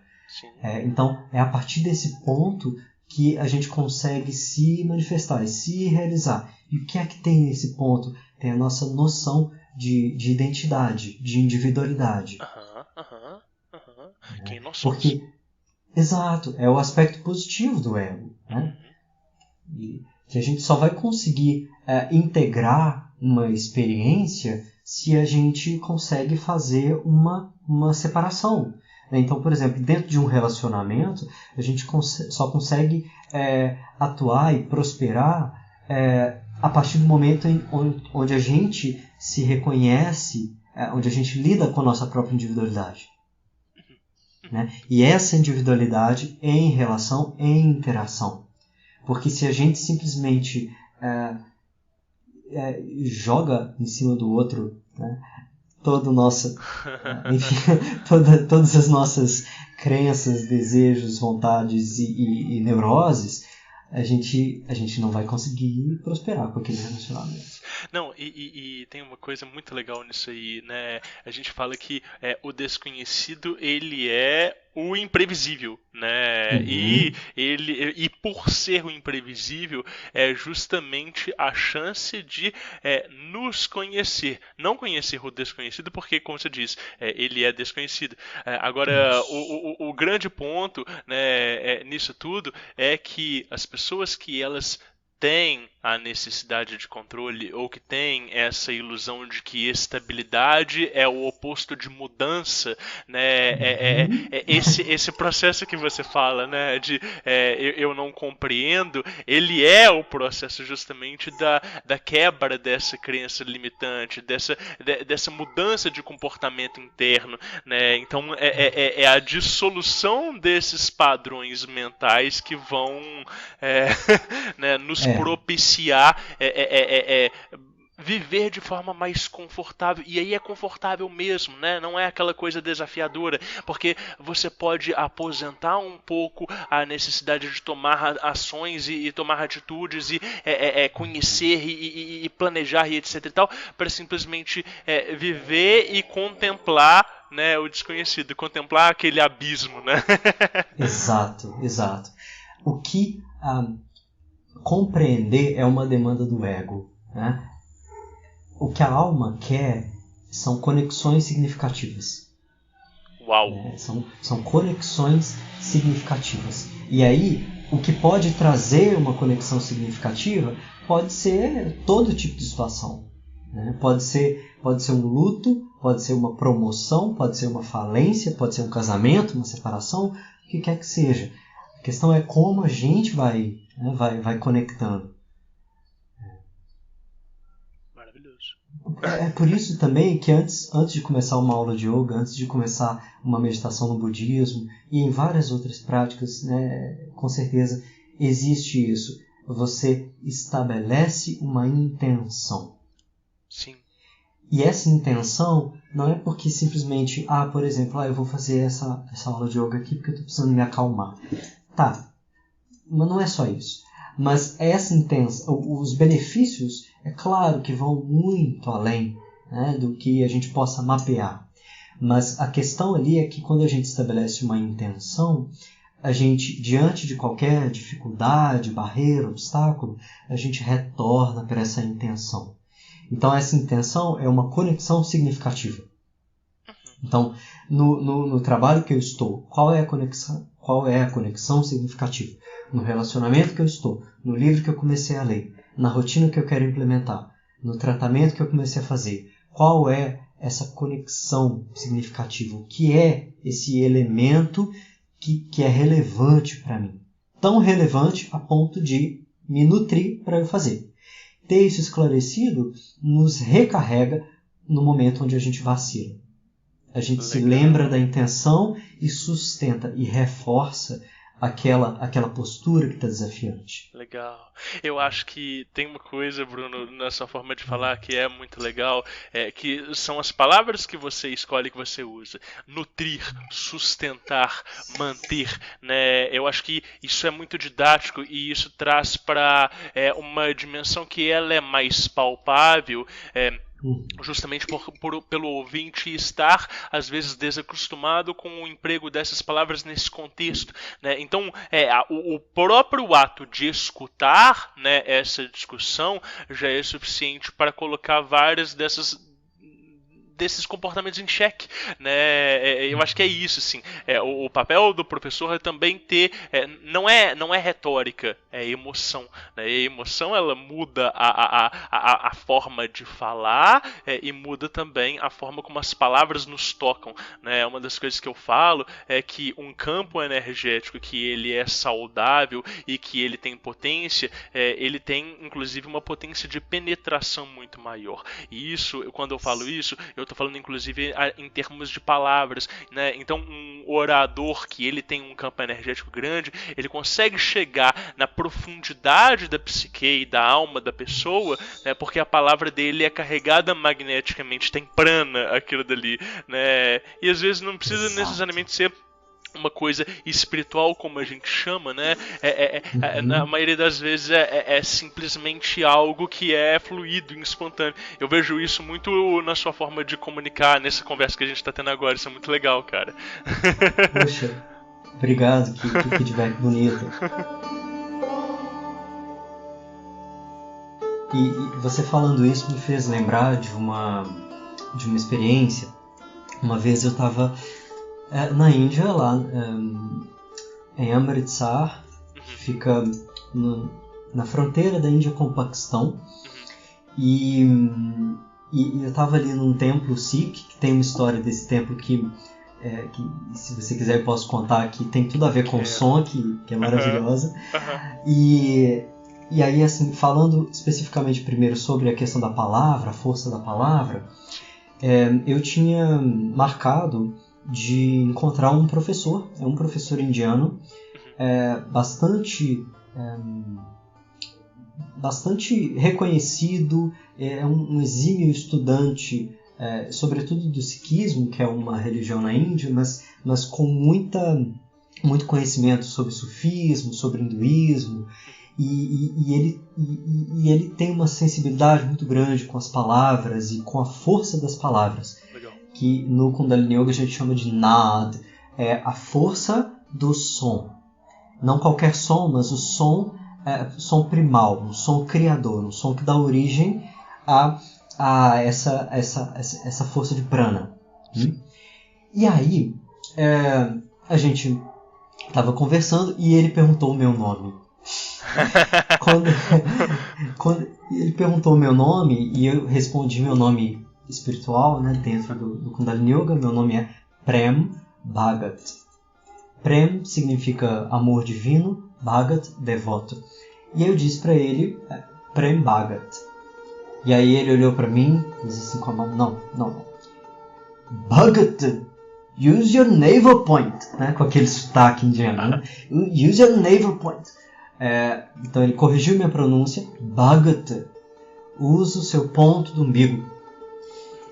E aí naquele momento me deu uma sacada, assim, eu compreendi algo que eu não sei exatamente se ele né, se passou pela cabeça dele isso, mas exatamente essa força, você estava falando de quando a gente está na presença ou em contato com alguma sabedoria e com algum professor que é canal dessa sabedoria, tem lugares de compreensão que se abrem, mesmo que aquele que emitiu uma mensagem não compreenda exatamente isso, não seja essa intenção. Ele está sendo o canal, e aí a gente reverbera aquele facho de luz, e aquele facho de luz não tem um limite. O limite é o limite do que a pessoa permite, é o limite do que ela dá conta de absorver. E aí foi interessante porque ele corrigiu minha pronúncia e disse: usa o seu ponto do umbigo. E naquele momento eu entendi. Bhagat, como eu falei, significa devoto. Ou seja, a devoção, ela precisa estar imbuída da força da identidade pessoal. Uau. Se a nossa devoção é só uma experiência sensorial, estética e uma experiência de conforto e de agradável, então essa devoção não tem força. A devoção, ela precisa do tônus, do ponto do umbigo. E isso é incrível, porque no caso do Gurumukh, que é o código fonético que em Kundalini Yoga a gente utiliza e que é utilizado no sikhismo, esses sons, essa composição de sons, ela reproduz no nosso próprio corpo aquela força do significado dela. Então, por exemplo, a palavra Bhagat, devoto, para a gente entoar, você puxa o ponto do umbigo para trás. O umbigo vai um pouquinho para trás na hora que você diz Bhagat. É diferente de Bhagat, só uma pronúncia completamente pela boca. Reta, Bhagat. Bhagat. Bhagat. Então, o modo de pronunciar evoca aquela identidade sonora, aquele nada, aquela força do som.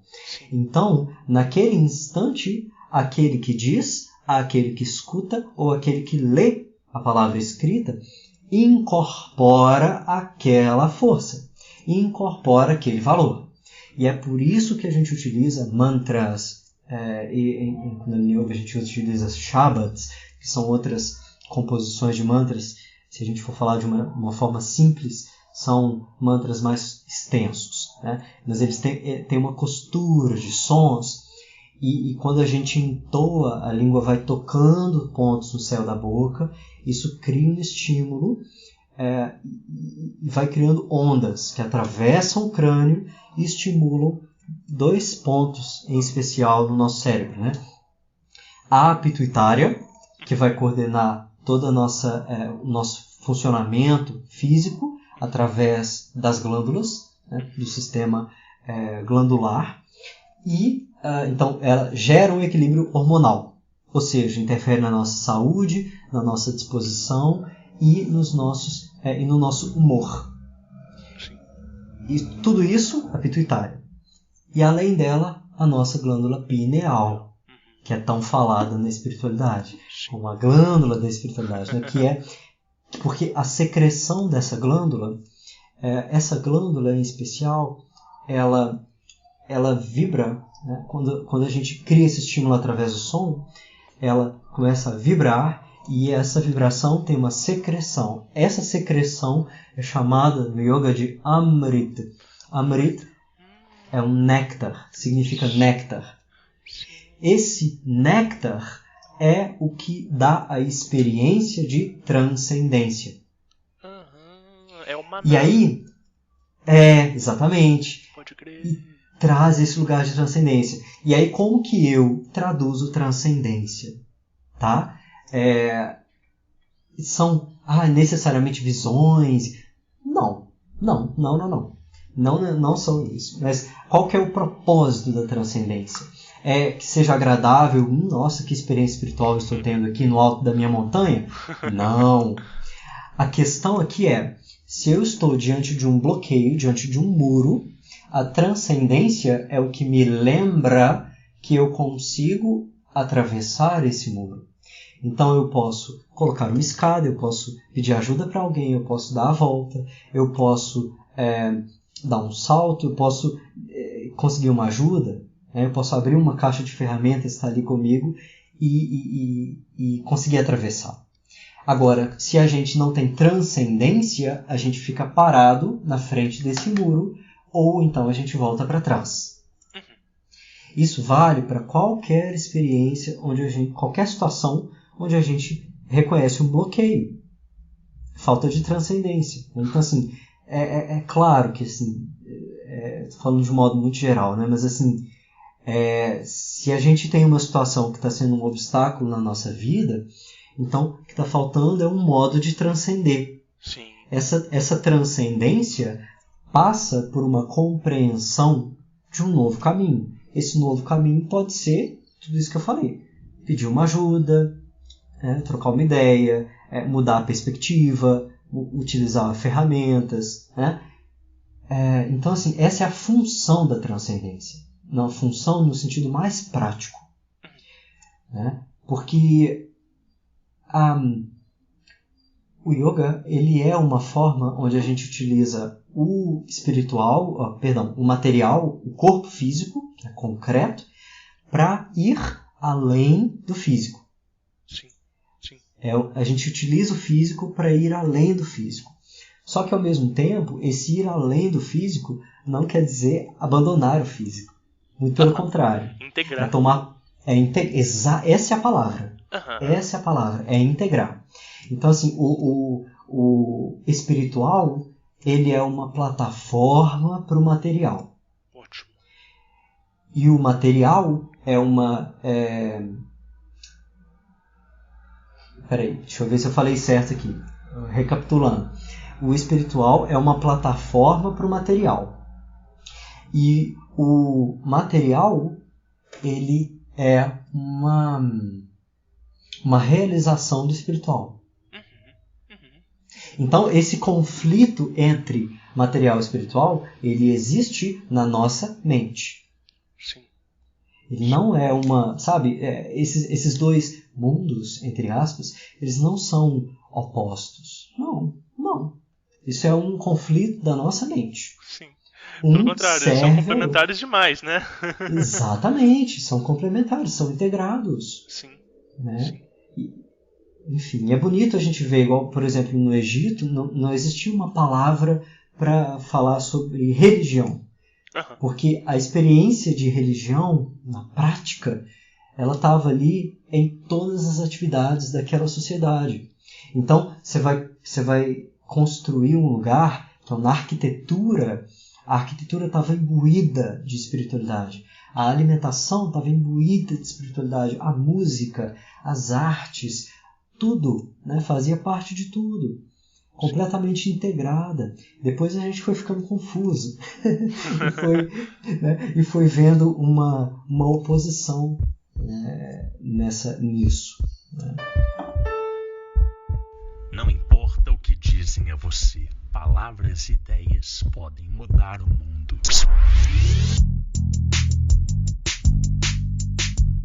Diário Mágico. Bruno, você tinha dito uma outra coisa, que você tinha uma história sobre o templo, né, e sobre música, e eu queria que você contasse essa história também. Essa história é maravilhosa, maravilhosa. Bem, nesse templo que eu mencionei, e aí quem estiver ouvindo e quiser colocar no Google, se colocar Golden Temple Índia, vai encontrar. O nome original é Harmandir Sahib, com H, Harmandir. E a questão é o seguinte, esse é um templo dourado, né? E ao redor desse templo, que é razoavelmente pequeno, assim, para a proporção de todo o complexo é gigantesco, mas essa área central é relativamente pequena. Então são 3 andares e tem uma cúpula no centro. Tem algumas cúpulas, tem uma cúpula no centro, com uma antena.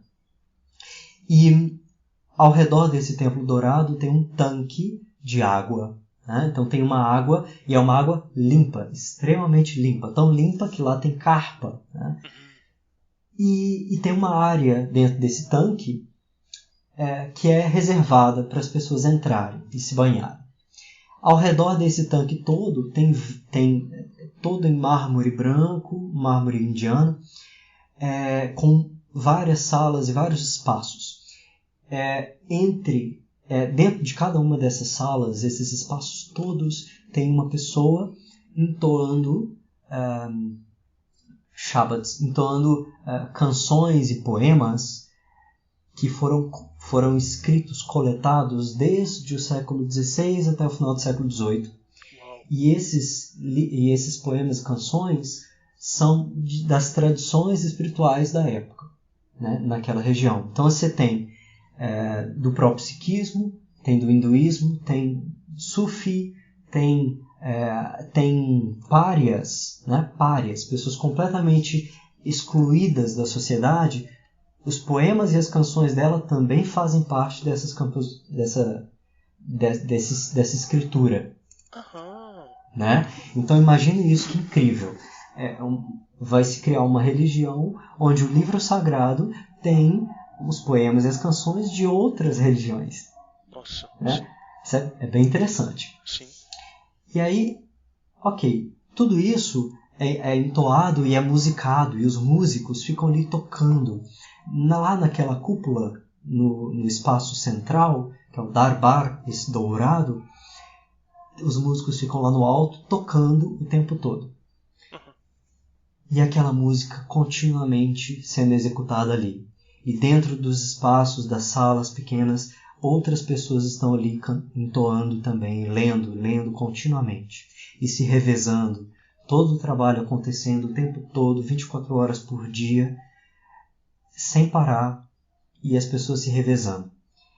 E aí a força desse som, ela se eleva até essa antena lá na cúpula central, e essa antena joga essa força do som onde? Na água. Lembra que tem o tanque?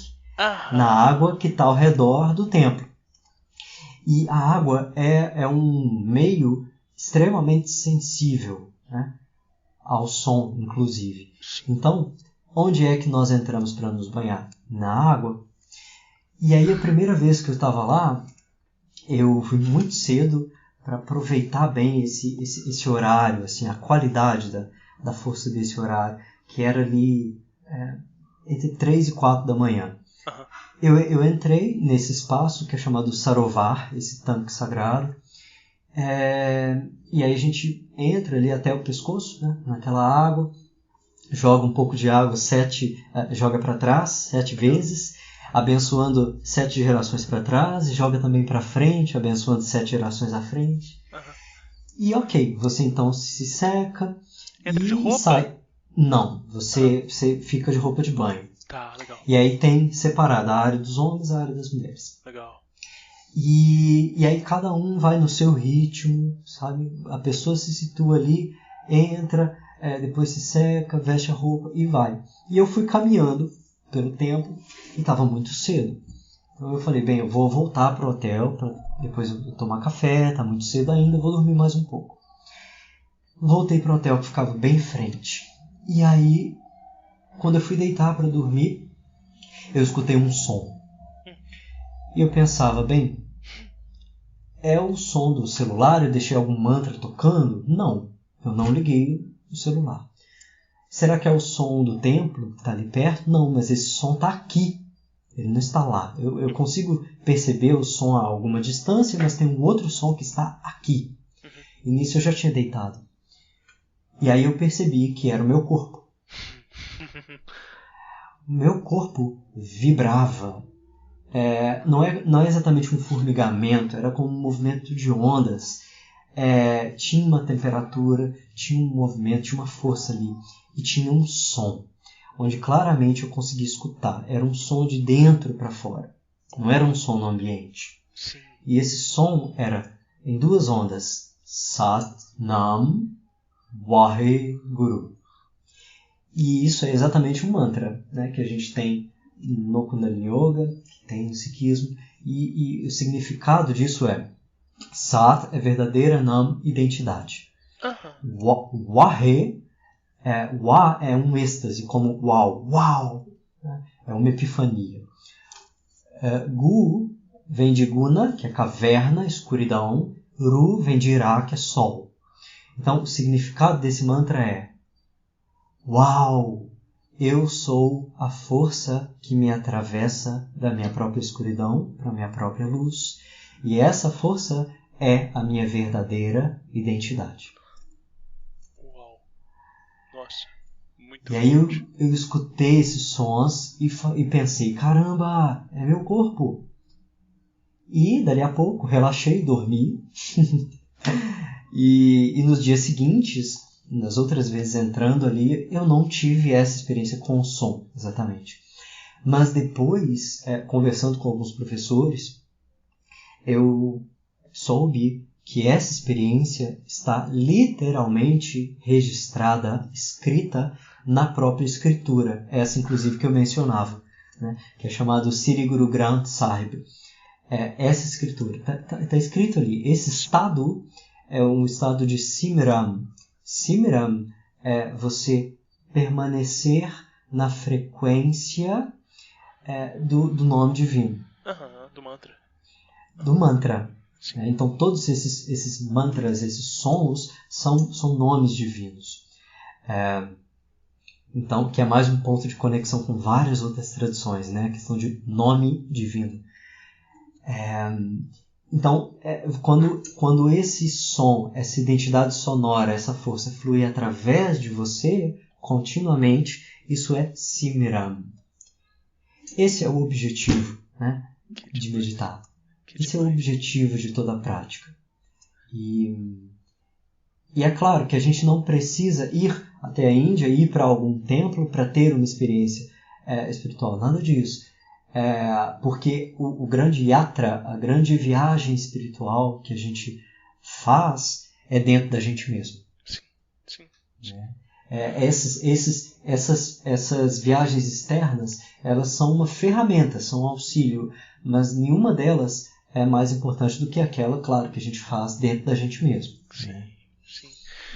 No entanto, eu não consigo deixar de pensar a quantidade de transes e de transcendência, de experiência de transcendência que as pessoas devem experimentar ao se banhar ali nas águas do Golden Temple, né, usando de toda aquela egrégora acessória, ou às vezes, né, da própria expectativa da pessoa de fazer aquela viagem, aquela peregrinação, né? Eu acredito muito nessa na função da peregrinação e da viagem enquanto né, um instrumento de iniciação, né? E essa experiência sua, ela confirma assim, um pouco desses meus pensamentos. Eu acho que é isso, não é necessário, mas às vezes fornece certas experiências que elas são únicas, né?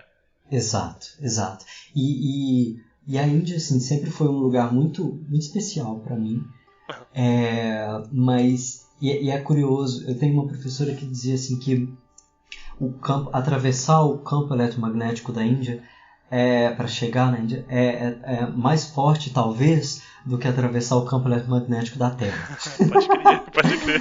Pode crer. Tem uma característica muito peculiar na Índia, assim, que a Índia ela confronta, sabe? Ela testa a gente num lugar.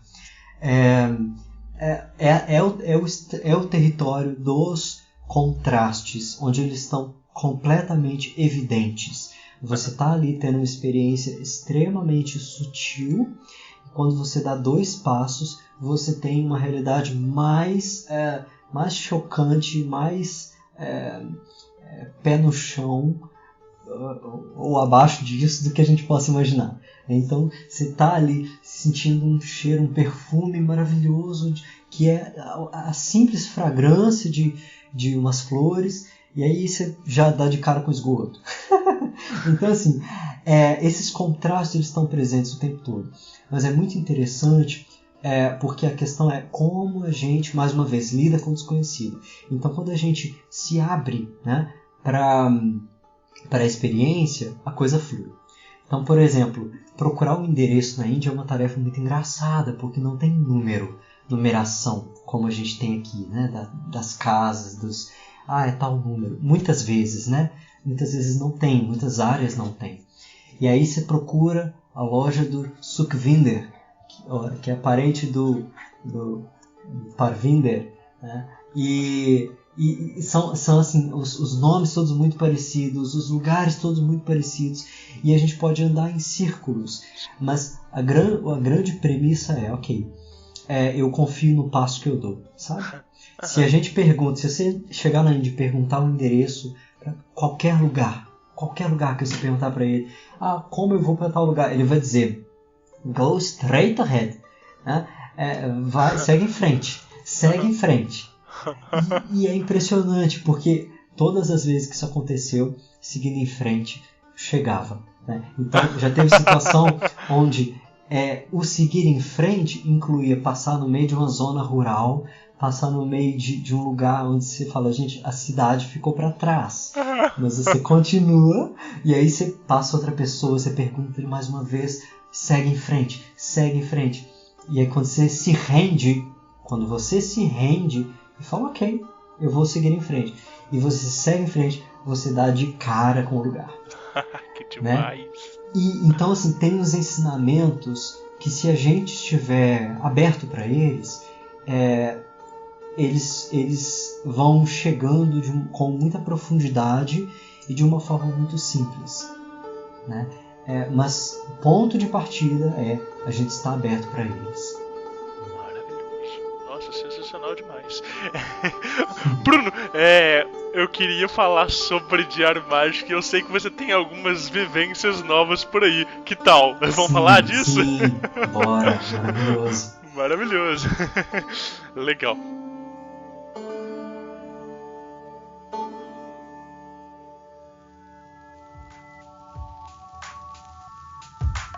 Folhas brancas sem pautas para transbordar à vontade.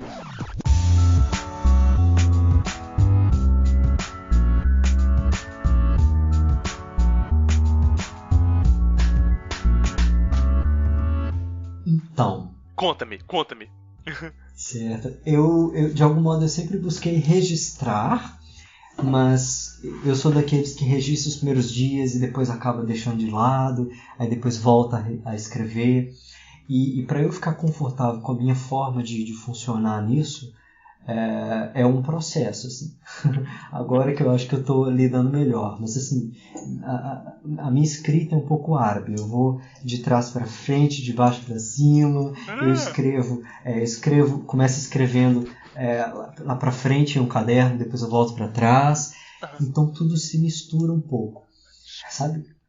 Mas o que eu compreendi foi, além da necessidade de registrar, porque eu acho que isso traz um suporte, a gente compreende melhor as coisas à medida que a gente escreve, porque quando a gente é obrigado a colocar em palavras, a gente precisa se traduzir. E muitas vezes a gente acha que está muito claro para nós tal coisa, mas quando a gente se vê naquela necessidade de traduzir, a gente é obrigado a reavaliar, a esclarecer, a selecionar. Então tem esse trabalho que é importante, que só a escrita oferece. Eu gosto muito da escrita no papel, na finalidade de ser imediata, de imediatamente, qualquer lugar que você está, você já escreve e acabou. Mas eu descobri que transportar isso em algum momento para o digital facilita, porque facilita a pesquisa. Então quando eu quero revisar, quando eu estou fazendo uma procura, pesquisar uma palavra-chave, né? Então, o que eu tenho feito é escrevo um caderno e, de vez em quando, uma vez a semana, 15 dias, eu abro ali. Eu gosto de usar o Evernote, porque ele tem uma pesquisa, uma busca por palavra, né? Então aí você consegue fazer cadernos lá dentro, separar por assuntos. Então é tudo muito rápido e você acessa em qualquer coisa digital que você tiver, né? No computador, no celular, você pode ter, sincroniza. É muito prático, né? Evernote paga nós. Vamos patrocinar aqui o podcast. Então, esse é um ponto. A importância do registrar. E o segundo ponto é a importância de rever aquela anotação. Porque eu comecei a me questionar do por que é que eu estou registrando, né? Existe um lugar que me atende no momento que eu estou registrando, mas existe um eu do futuro que vai me agradecer, né, à medida que eu vou revisando. Legal. Né? Então, quando eu reviso aquilo, eu torno aquilo mais disponível, aquela compreensão mais disponível, né, para mim. E o que é que eu registro, afinal de contas? Né? Eu costumo fazer anotações, registros, logo após, né, minha prática pessoal, meditação, ou até em aula. Então, tem algumas coisas rápidas que durante a aula de yoga, estou dando aula ali, em algum momento, rapidamente eu faço uma anotação, ou alguma eu deixo para depois. Depois da aula, registro. Assuntos que eu vou lendo, que me chamam a atenção, e até livros que eu encontro algum trecho que me interessa e esteja relacionado à espiritualidade diretamente ou não. Porque espiritualidade e vida, para mim, são a mesma coisa. Eu não consigo distinguir. Inspira, né? Exatamente. Sim. O que é que eu percebo que me inspira, para usar aquela palavra, nutre, né? O que é que eu percebo que me nutre, eu vou utilizar. E aí eu posso estar assistindo um seriado e aquilo tem uma fala ali que me tocou profundo. Às vezes eu estou ali assistindo seriado, mas pensando em alguma questão minha. E aí o personagem diz uma coisa e eu olho para a tela e falo, caramba, você está falando comigo, né? Então, tem situações, e isso pode vir de qualquer lugar, pode vir de qualquer tipo de obra, qualquer qualidade de material pode trazer isso para a gente. Eu começo a reparar muito quando é recorrente um tema em particular. Então, se tem um quadro, um mito, por exemplo, um personagem da mitologia, ou um quadro específico de um pintor, ou uma palavra que está muito recorrente, aconteceu 2, 3 vezes, eu já levo a atenção e falo, eu vou precisar disso. E eu já olho porque dali a alguns dias eu vou precisar daquilo, seja para falar para alguém, seja para mim mesmo, seja para escrever algum material. Você já sabe colher as informações que a sua própria essência vai te apresentando, né? Vai apresentando. E o momento que me deixa mais sensível para isso é quando eu estou mais offline. Então, quanto mais offline eu estiver, mais eu fico disponível, conectado com esses sopros, vamos dizer assim, né? Com essas inspirações. E eu também gosto de usar essas anotações, esses registros, até como um oráculo. Então, assim, eventualmente, né? Não é algo que eu sempre vou fazer, mas de vez em quando eu gosto de abrir e rever. E se eu tiver com alguma questão, eu abro em alguma página, ou eu começo a ler aleatoriamente. Tipo uma bibliomancia. Exatamente, como uma bibliomancia. Que e aí eu encontro algo que está ali, que mais uma vez fala diretamente comigo naquele momento. Que doido, eu nunca tinha pensado em fazer uma bibliomancia com um diário, assim, né? É muito legal. E claro, né, quando a gente anota frases de impacto e quando a gente anota essas referências, faz muito sentido, porque aquilo dali, de alguma forma, nos tocou naquele momento, então a gente é retransportado para aquele impacto, né? Para aquela impressão, né? Então, é como se aquilo que você vivenciou fosse a chave para ser trazida à tona no momento presente, né? Faz muito sentido isso para mim, que Exato. Legal. Nossa. É como uma conversa do eu do passado com o eu do presente. Sim. Né? Sim.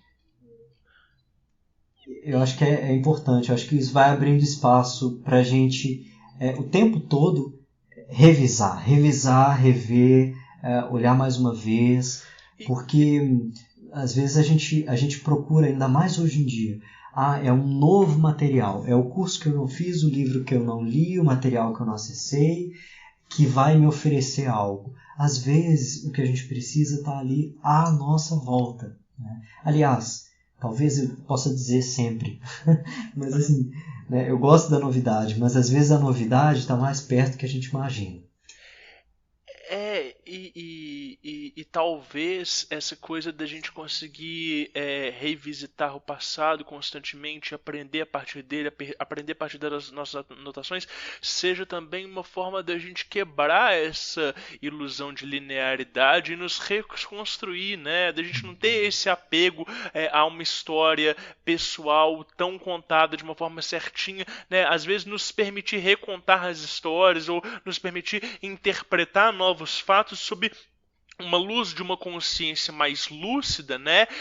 Mais desperta, que conseguiu integrar aquelas partes, e aí sim, aquilo que seria apenas fragmentos de informações desencontrados se tornam de fato peças para uma construção de uma consciência mais refinada, né? Então empregar de fato a nossa história a fim da nossa evolução e não meramente colecionar né, experiências e momentos né, não é um souvenir, né, Bruno? Exato, É um caminho para si próprio, né? Eu acho que é por aí. Perfeito. Eu acho que essa definição é assim,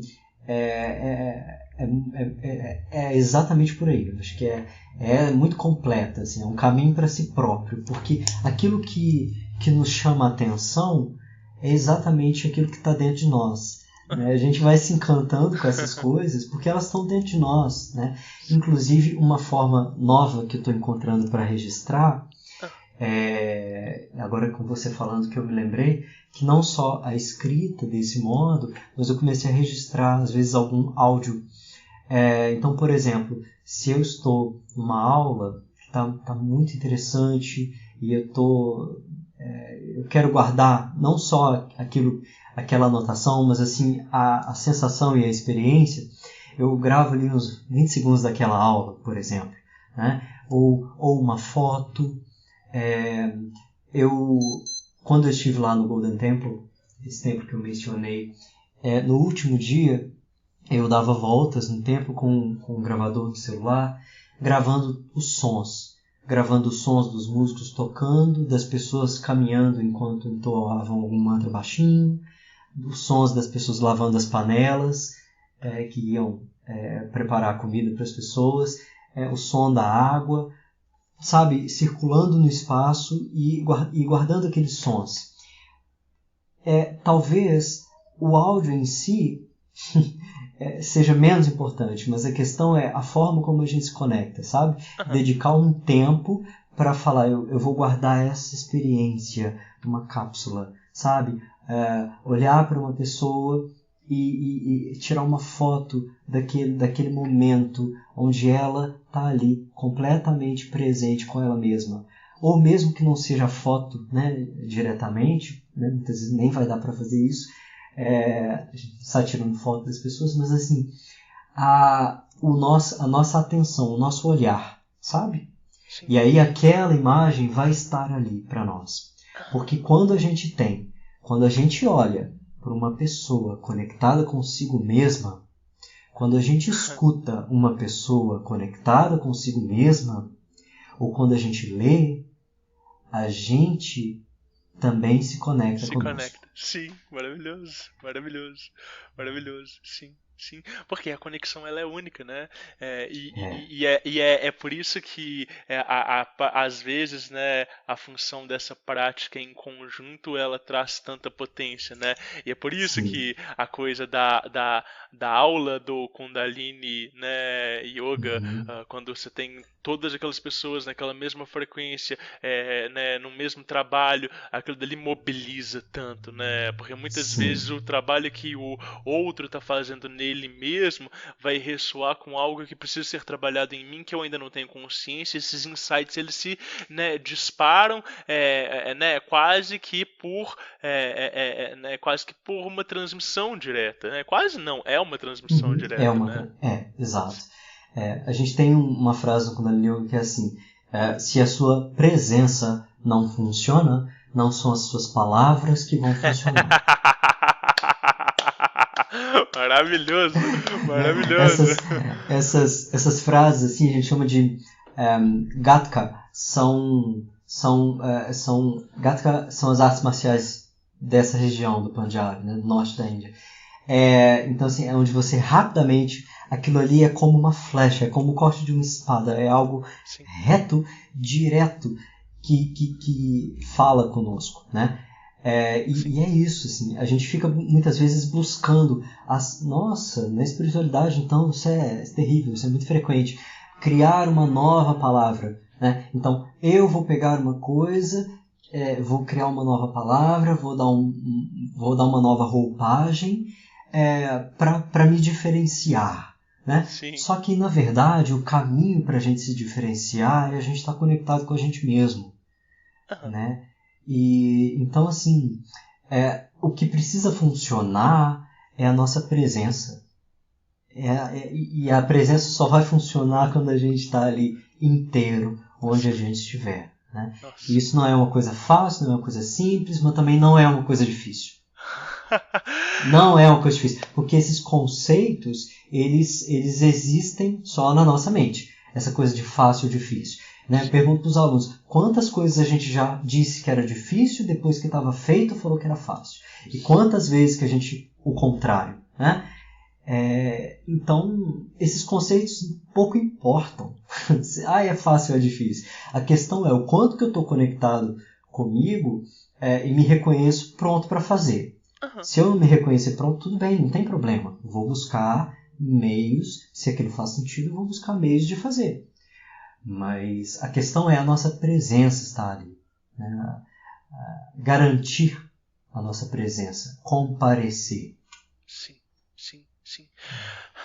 Bruno, porra, eu acho que eu não vou nem te pedir pra dar um recado final para os nossos ouvintes, porque esse já foi o recado que a gente tinha que dar.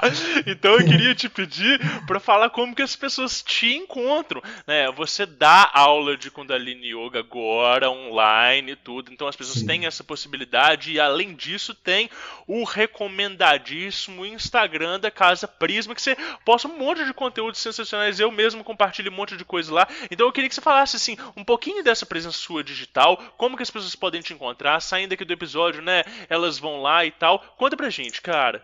Maravilha. @casaprisma.yoga no Instagram. Legal. Então a forma mais rápida e fácil de encontrar no Instagram, @casaprisma.yoga.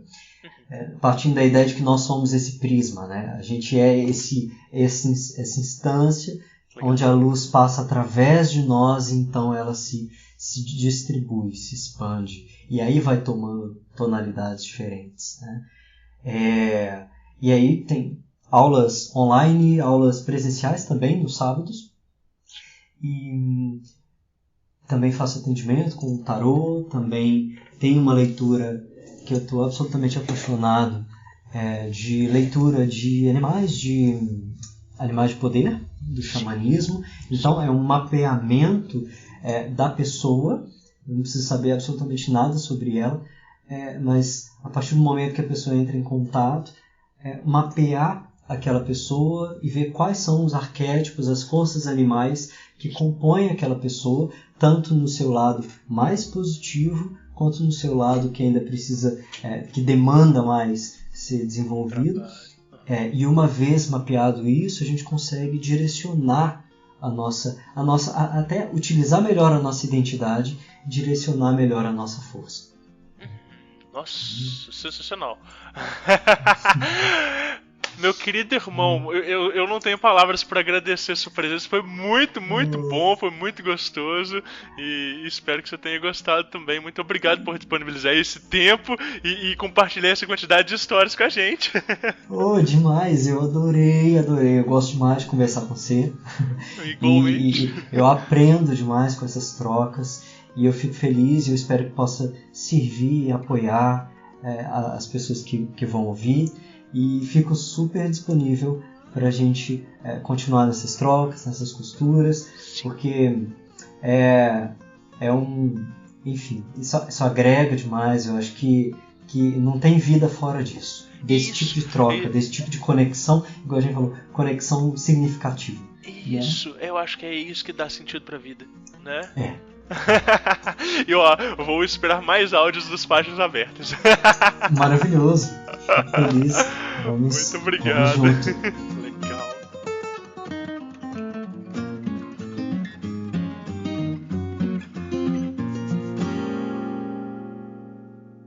Aí sim, que episódio sensacional, né? O Bruno é um cara muito incrível. Eu falo que as palavras dele conseguem acariciar as pessoas, né? A visão de mundo dele é muito sutil, muito leve e ao mesmo tempo muito envolvente. E acho que o papo ele tem uma cadência que vai te transportando, né? É característica de quem tem uma oratória de storytelling, né? Que consegue de alguma forma nos transportar para outro lugar. Então, quando ele conta do templo, quando ele conta das vivências dele, a gente quase que consegue imaginar aquilo dele de forma nítida, né? Eu tô aqui para dizer para vocês que, como sempre, esse programa ele é feito por uma equipe, né? Então a gente tem aí na edição o Guilherme Neves, né, da Lefou Podcasts, @Lefou Produções, e a gente tem também na arte das capas cada vez mais incríveis, mais maravilhosas, o Gabriel Oliveira lá da @Dinamite Feita em Casa. Eu queria também convidar vocês, pessoal, para curtirem as nossas redes, né, @Diário Mágico, tanto no Facebook quanto no Instagram. Lá a gente divulga as capas dos episódios e desde o início do Diário Mágico a gente tem feito um esforço visual muito grande para criar não só uma identidade, né, mas para a gente conseguir também se disseminar no meio virtual, né, nessas redes de imagens e tudo. Às vezes os agregadores eles não colocam as capas ou então diminuem muito a resolução. E eu convido vocês para observarem essa galeria, essa exposição que a gente tem feito episódio a episódio, ano a ano, tá bom? Sejam muito bem-vindos e continuem anotando os seus resultados. Lefou Podcasts.